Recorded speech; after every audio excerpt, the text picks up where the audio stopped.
காட்டுல ஒரு பாம்பு அழுதுட்டு இருக்கும் பொழுது அப்ப இன்னொரு பாம்பு வந்து ஏன் அழுதுட்டு இருக்கிறன்னு கேக்குது. அப்ப அழுதுகிட்டு இருந்த அந்த பாம்பு சொல்லுது, என்னன்னே தெரியல, என் பையன் அந்த புத்தை விட்டு வெளியவே வரமாட்டான். அவன் வளர்ற வரைக்கும் அந்த புத்துக்குள்ள இருந்தா சரி, ஆனா இப்ப அவன் வளர்ந்ததுக்கு அப்புறமும் அவன் அந்த புத்துக்குள்ளே தான் இருக்கிறான். ஏன் அவன் அந்த புத்தை விட்டு வெளியே வரமாட்டானே தெரியல அப்படின்னு சொல்லி அந்த பாம்பு அழுதுட்டு சொல்லுது. இதை கேட்ட அந்த பாம்பும் சரி தோரு நான் போய் அவன் கிட்ட பேசுறேன் அப்படின்னு சொல்லிட்டு அந்த குட்டி பாம்பு கிட்ட போய் பேசுது. டேய், எதுக்காகடா இந்த புத்தை விட்டு நீ வெளியவே வரமாட்ற? எங்களை மாதிரி வெளியே வந்து கொஞ்சம் சந்தோஷமா சுத்தி பார்க்கலாம்ல அப்படின்னு கேக்குது.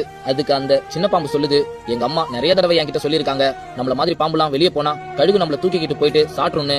எங்க அப்பாவையும் அந்த கழுகு தான் தூக்கிக்கிட்டு போயிட்டு கொன்னிடுச்சுன்னு எங்க அம்மா என்கிட்ட சொன்னாங்க. அப்படி இருக்கும்பொழுது நான் எப்படி இந்த புத்தை விட்டு வெளியே வருவேன் அப்படின்னு சொல்லுது.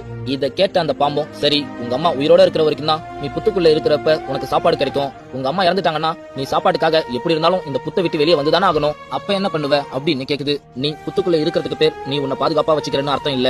வெளியே வந்து சந்தோஷமா வாழும்போது நம்மள நோக்கி வர ஆபத்துல இருந்து நம்ம எப்படி பாதுகாப்பா வச்சுக்கிறோன்றத பொறுத்துதான் நம்மளோட உண்மையான பாதுகாப்பே அடங்கியிருக்கு அப்படின்னு சொல்லி அந்த சின்ன பாம்பை வெளியே கூட்டிக்கிட்டு வருது. இத பார்த்த அந்த தாய் பாம்பும் நீ எப்படி இவனை வெளியே கூட்டிட்டு வந்த அப்படின்னு கேக்குது. அதுக்கு அந்த பாம்பும் எல்லா அம்மா மாதிரி தான் இப்ப நீயும் பண்ணிருக்க. பிள்ளைங்க எல்லாரும் அவங்க வாழ்க்கையை வாழ ஆரம்பிக்கிறதுக்கு முன்னாடியே நம்ம வாழ்க்கையில இருக்கிற கஷ்டத்தெல்லாம் சொல்லி அவங்கள பயமுறுத்தி வச்சிடறோம். அப்புறம் எப்படி அவங்க வாழ்க்கையை சந்தோஷமா பார்ப்பாங்க? பயத்தோட தான் பார்ப்பாங்க. பெத்தவங்க நம்ம எல்லாரும் பிள்ளைங்களுக்கு கஷ்டத்தை சொல்லி அவங்கள பயமுறுத்தாம அந்த கஷ்டத்தை அவங்க தாங்கி நின்று எப்படி போராடணும்ன்றத அவங்களுக்கு சொல்லி கொடுத்து அவங்களுக்கான நம்பிக்கையை கொடுங்க அப்படின்னு அந்த பாம்பு சொல்லுது. இந்த குட்டி ஸ்டோரி பிடிச்சிருந்தா மறக்காம லைக் பண்ணுங்க.